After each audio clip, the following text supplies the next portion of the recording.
বেগুন হইতো না হইতে রাখলাম মেঘনা তাহলে না তরকারি বেশি হয়ে যাবে না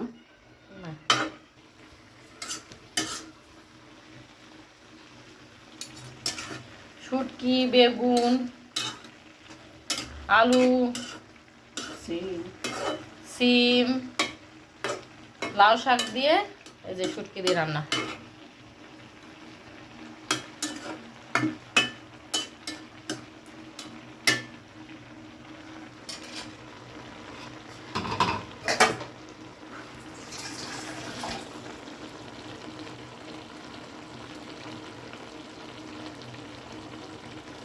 যত যাই মশলা দিয়ে রান্না করি কোনো স্বাদ লাগে না। আর আগে দেখো সিদ্ধ করলেই যেন ঘিরান বাইতো।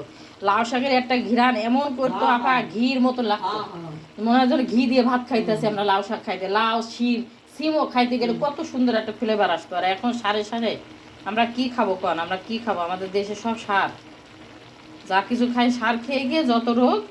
ডাক্তার বাড়ি শুধু পয়সা ঢালো।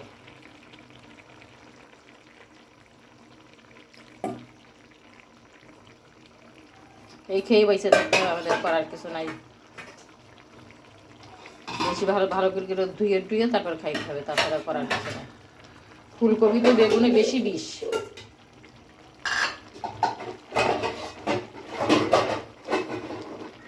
তারপরে তো খাই আমরা।